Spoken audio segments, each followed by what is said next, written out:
Hello বন্ধুরা, আজকে আমি বানাবো ভোলা মাছের বেগুন বড়া। ভোলা মাছটা আমি ভালো করে কেটে নিয়েছি, দিয়ে এর মধ্যে লবণ, হলুদ গুঁড়ো, লঙ্কা গুঁড়ো, লেবুর রস দিয়ে ম্যারিনেট করে রেখেছি। এবার এদিকে আমি পোস্ত, কাজু, কিশমিশ, জিরে, গোটা গরম মশলা একসাথে বেটে নিয়েছি, আদা রসুনও বেটে নিয়েছি। এবার একটা জায়গার মধ্যে ডিম ফাটিয়ে নিয়ে নিয়েছি, 2 চামচ সুজি, 2 চামচ ময়দা, লবণ, লঙ্কা গুঁড়ো, আদা রসুনের পেস্ট দিয়ে ভালো করে মিশিয়ে নিয়ে এর মধ্যে ভোলা মাছগুলো দিয়ে কোট করে নিয়েছি।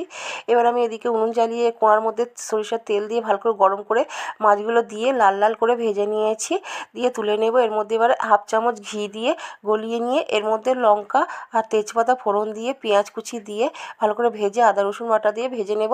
দিয়ে বেটে রাখা মশলাটা দিয়ে একটু নাড়াচাড়া করে নিয়ে এর মধ্যে টমেটো কুচি দিয়ে দেবো, লবণ দিয়ে দেবো, দিয়ে টমেটোটা একটু ভেজে নেব। দিয়ে এর মধ্যে গুঁড়ো মশলা দিয়ে দেবো, গোলমরিচের গুঁড়ো, লঙ্কা গুঁড়ো, হলুদ গুঁড়ো, অল্প একটু জল দিয়ে মশলাটা দেখুন ভালো করে কষিয়ে নিয়েছি। এবার এর মধ্যে জল দিয়ে দেবো, ঝোলটা ফুটে গেলে ঝোলের মধ্যে মাছ দিয়ে ফুটিয়ে ধনেপাতা কুচি দিয়ে নামিয়ে নেব। বেগুন বড়া পুরো রেডি।